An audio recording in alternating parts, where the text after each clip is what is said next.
अब दोस्तों next paper हमारा 21 सितंबर को कक्षा 12वीं का जीव विज्ञान बायोलॉजी सब्जेक्ट का है, त्रैमासिक परीक्षा का।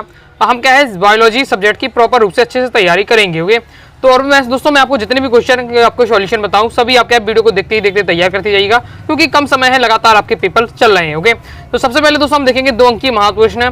पहला क्वेश्चन है परागण किसे कहते हैं, उदाहरण लिखिए। परागण के बारे में पूछा जा रहा है, किसे कहते हैं, उदाहरण आपको बताना है।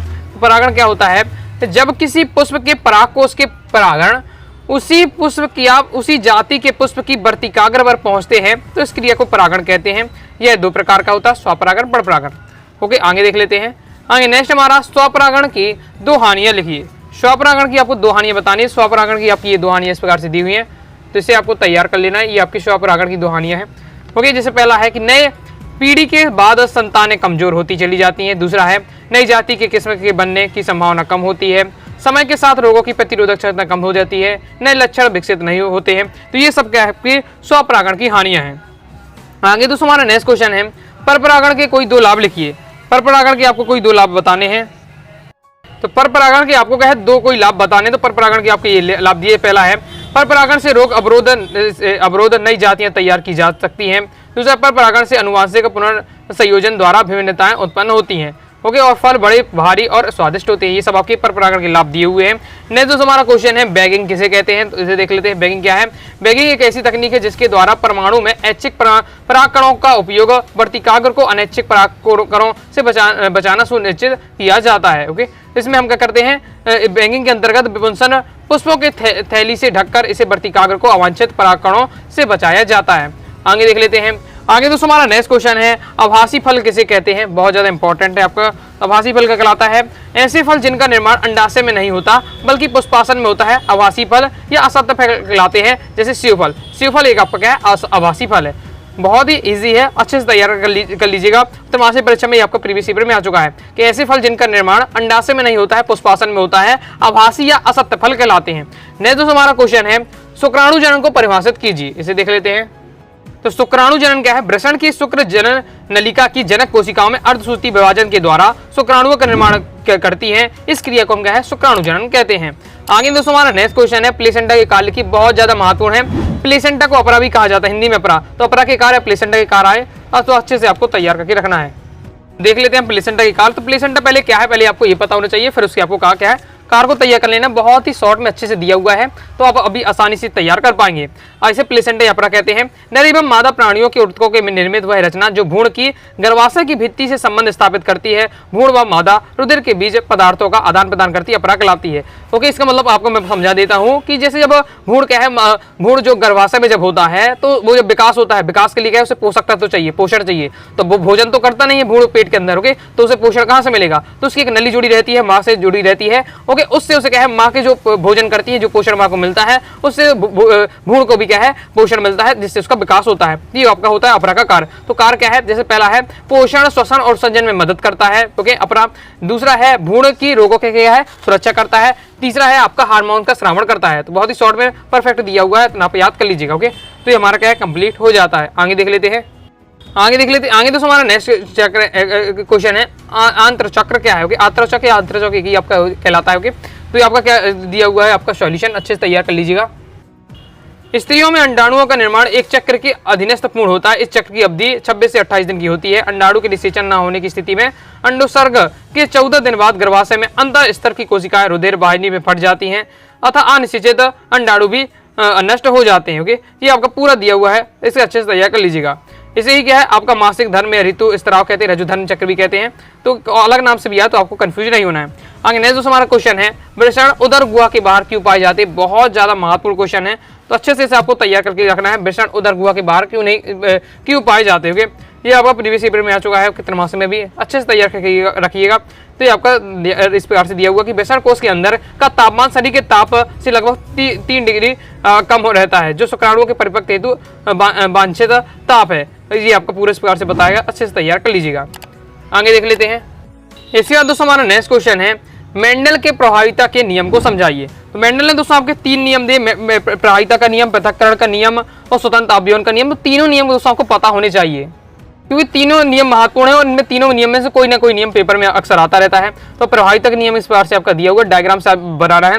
प्रवाहितक नियम में मेंडल ने क्या किया, एक लंबा पौधा लिया, एक बौना पौधा लिया, संकरण लाया, तो क्या संकरण में क्या लंबे पौधे मिले। ओके, जो इसके जिसका जो मेन था इसके प्रभावी लक्षण इसके देखिए यहाँ आपका प्रवाहितक नियम में है। ओके, अच्छे से आपको तैयार कर लें, इस प्रकार से आपका दिया हुआ है और बिल्कुल शॉर्ट में आपको दिया हुआ है। ओके, ताकि आप अच्छे से भी तैयार कर सके। ओके, ये आपका बिल्कुल शॉर्ट और परफेक्ट दिए जितना आपको पेपर में लिखना है। आगे देख लेते हैं। आगे दोस्तों हमारा नेक्स्ट क्वेश्चन है, मेंडल ने अपने प्रयोग में मटर के पौधे का चयन क्यों किया, बहुत ज़्यादा महत्वपूर्ण है। तो ये आपका दिया हुआ है, मेंडल ने अपने प्रयोग में मटर के पौधे का चयन क्यों किया, बहुत अभी आपके कारण दिए हुए हैं। जैसे पहला कि मटर का जीवन चक्र छोटा होता है जिससे प्रयोग करने का कम समय लगता है। दूसरा, इसमें पर परागण द्वारा सफलतापूर्वक संकरण किया जा सकता है। फिर मटर में काफी स्पष्ट विपरीत या विपरीत लक्षण होते हैं। इस प्रकार से दिए हुए हैं। बस आपको तो दोस्तों क्या है 3 से 4 आपको कारण तैयार कर लेना है कि मेंडल ने अपने प्रयोग में मटर के पौधे का चयन क्यों किया। इस प्रकार से आपका दिया हुआ है, तैयार कर लीजिएगा। आगे नेक्स्ट देख लेते हैं। नेक्स्ट दोस्तों हमारा क्वेश्चन है, उत्परिवर्तन के कोई 3 कारण लिखिए। इसे देख लेते हैं। तो उत्परिवर्तन के आपको 3 कारण पूछे जा रहे हैं। तो उत्परिवर्तन के दोस्तों आपके 3 कारण इस प्रकार से दिए हुए हैं, अच्छे से तैयार कर लीजिएगा। तो पहला यह है कोशिका के विभाजन के समय किसी दोष के कारण पैदा हो सकता है। दूसरा है पराबैंगनी विकिरण की वजह से। तीसरा है आपका रासायनिक तत्व या वायरस से भी हो सकता है। ओके, तो ये आपके उत्परिवर्तन के कारण। नेक्स्ट देख लेते हैं। नेक्स्ट दोस्तों हमारा क्वेश्चन है, डीएनए और आरएनए का पूरा नाम लिखिए। तो बिल्कुल सिंपल है, आपका हो जाएगा डीऑक्सी राइबो न्यूक्लिक एसिड और इसका हो जाएगा राइबो न्यूक्लिक एसिड। ओके, तैयार करके रखिएगा। नेक्स्ट हमारा अनुवांशिक कूट की कोई 2 विशेषताएं लिखी। बहुत ज्यादा महत्वपूर्ण क्वेश्चन है, प्रीवियस ईयर में क्वेश्चन कई बार आ चुका है। अनुवांशिक कूट की विशेषताएं देख लेते हैं।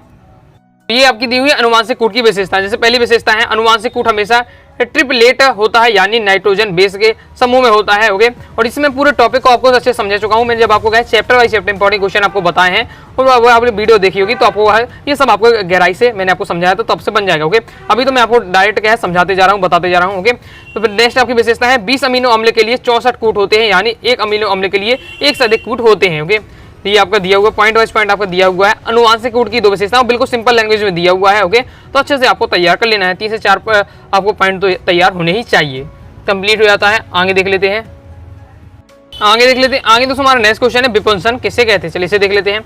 बाकी दोस्तों जितने भी क्वेश्चन बता रहा हूँ सबके आपको सॉल्यूशन, इन सबको आपको क्वेश्चन देखना चाहते हैं, पीडीएफ डाउनलोड करना चाहते हैं, आप अपनी वेबसाइट अनुरागसाडीक्लासेस.com से आप प्राप्त कर सकते हैं। गूगल पर जाइए, सर्च करिए अनुरागसाडीक्लासेस.com, सबसे पहले वेबसाइट मिलेगी, ओपन करके आप क्या है वहां से आप क्या है ऑल चैप्टर में जाकर सभी सब्जेक्ट के आप त्रैमासिक परीक्षा के सिलेबस और आप क्या है इंपॉर्टेंट क्वेश्चन देख लीजिएगा। तो हम देख लेते हैं विपुंसन किसे कहते हैं। दोस्तों ये हमारा दिया विपुंसन। विपुंसन क्या है, मादा जनक के पुष्पों से कलित अवस्था में पराग कोषों का चिमटी द्वारा काटकर अलग कर देना क्या कहलाता है, विपुंसन कहलाता है। बोर्ड एग्जाम में आ चुका है, तैयार करके रखिएगा। ये 2 नंबर के लिए आपके लिए पर्याप्त है। ओके, आगे देख लेते हैं। आगे दोस्तों हमारा नेक्स्ट क्वेश्चन है, प्रसव किसे कहते हैं। ओके, प्रसव को देख लेते हैं। प्रसव हमारा क्या है, प्रसव होता है हमारा गर्भ की अवधि के पूरा हो जाने पर गर्भाशय भित्ति के तीव्र संकुचन के कारण शिशु का योनि मार्ग से बाहर निकलना प्रसव कहलाता है। ओके, आगे देख लेते हैं। नेक्स्ट दोस्तों हमारा क्वेश्चन है, कोलोस्ट्रम यानी खीस क्या है। तो इसे देख लेते हैं। कोलोस्ट्रम या खीस क्या है, ये सब आपके प्रीवियस ईयर में आ चुके हैं। तो ये आपका बताया जा रहा है कि कोलोस्ट्रम क्या है, प्रथम यानी खीस शिशु जन्म के पश्चात दुग्ध श्रावण के प्रारंभिक काल में कुछ दिनों तक स्तनों से निकलने वाला जो गाढ़ा दूध होता है उसे हम क्या है कोलोस्ट्रम कहते हैं। ये हल्का पीला गाढ़ा द्रव्य प्रोटीन खनिज एवं लवणों व सभी आवश्यक पोषक तत्वों से समृद्ध होता है। ओके, इससे अनेक प्रकार की प्रतिरक्षा यानी एंटीबॉडी भी पाई जाती है जो शिशु के निष्क्रिय प्रतिरक्षा प्रदान कर संक्रमण रोगों से उसकी क्या है रक्षा करती है। तो आपके दिया है खीस के बारे में। आगे देख लेते हैं। आगे बढ़ने से दोस्तों बताना चाहूंगा, अगर दोस्तों आप क्लास 12th बायोलॉजी सब्जेक्ट की प्रॉपर रूप से तैयारी करना चाहते हैं, बोर्ड एग्जाम में अच्छा नंबर लाना चाहते हैं, तो अनुराग स्टडी क्लासेस के क्लास 12th बायोलॉजी के कोर्स को ज्वाइन कर सकते हैं। कोर्स में क्या मिलेगा, all chapter PDF notes, all chapter important question answer, all chapter objective question answer, previous year paper with solution, model paper with solution, सब कुछ आपको मटेरियल दिया जाए जिससे आप क्या प्रॉपर रूप से तैयारी कर पाएंगे। कोर्स को दोस्तों ज्वाइन करने के लिए आपको 90 39 53 44 79 इस दिए व्हाट्सएप नंबर पर आप मैसेज करके आप क्या है कोर्स के बारे में जानकारी ले सकते हैं और कोर्स को ज्वाइन कर सकते हैं। आगे देख लेते हैं। आगे दोस्तों हमारा नेक्स्ट क्वेश्चन है, सहलग्नता को परिभाषित कीजिए। इंपॉर्टेंट है सहलग्नता। तो सहलग्नता हमारा क्या है, तो ये आपका दिया हुआ है, अच्छे से तैयार कर लेना है।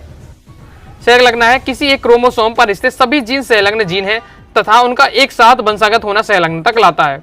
तैयार आपको अच्छे से कर लेना है। नेक्स्ट दोस्तों हमारा क्वेश्चन है, जीनोटाइप और फिनोटाइप में 2 अंतर लिखिए। तो जीनोटाइप और फिनोटाइप में आपको अंतर बताना है।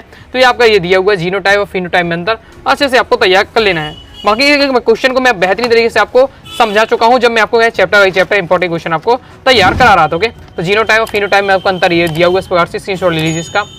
इसके आगे आपका ये दिया हुआ है, तो यार आपको अच्छे से कर लेना है। आगे देख लेते हैं। आगे दोस्तों हमारा नेक्स्ट क्वेश्चन है वंशावली विश्लेषण क्या है। फिर है बिंदु उत्परिवर्तन क्या है, एक उदाहरण दीजिए। ओके, तो ये आपका दिया हुआ वंशावली, इसे पेडिग्रेड भी कहते हैं। ओके, तो ये भी आपका प्रीवियस पेपर में आ जाएगा, बहुत ज़्यादा इंपॉर्टेंट है। वंशावली विश्लेषण क्या है, तो ये इसके बारे में दिया हुआ है, तैयार कर लीजिएगा। बिंदु उत्परिवर्तन क्या है, उदाहरण देकर आपको समझाना है। तो ये भी आपका बोर्ड एग्जाम में आ चुका है, प्रीवियस पेपर में, अच्छे से तैयार कर लीजिएगा। तो इन्हें आपको अच्छे से तैयार करके रखना है। आगे देख लेते हैं। आगे दोस्तों हमारा नेक्स्ट क्वेश्चन है आरएनए में कौन से नाइट्रोजन क्षार पाए जाते हैं। तो आपका ये बताएगा आरएनए में कौन से नाइट्रोजन क्षार पाए जाते हैं, तैयार कर लीजिएगा। आरएनए में आपका प्यूरिन व पिरामिड प्रकार के नाइट्रोजन क्षार पाए जाते हैं। आरएनए की प्यूरिन में आपका एनिडीन और ग्वानिन होता है, और आपका होता है पिरामिडीन में होता है साइटोसिन और यूरेसिन। तो ये चार आपके होते हैं, तैयार अच्छे से कर लेना है। इस प्रकार से दोस्तों इस वीडियो में हमने क्या है 2 अंकी वाले अति महत्वपूर्ण प्रश्न कवर कर लिए विद सॉल्यूशन के साथ। नेक्स्ट वीडियो में पार्ट सेकंड में दोस्तों हम 3 अंकी और 4 अंकी वाले महत्वपूर्ण प्रश्न उत्तर के साथ देख लेंगे। वस्तुनिष्ठ के लिए कहेंगे तो अलग से वही भी समझा दूंगा। वीडियो पसंद आए वीडियो लाइक करके सब्सक्राइब जरूर कर दीजिएगा। टेलीग्राम चैनल को ज्वाइन कर लीजिएगा, व्हाट्सएप चैनल को ज्वाइन कर लीजिएगा। मिलते हैं नेक्स्ट वीडियो में, तब तक के लिए बाय बाय।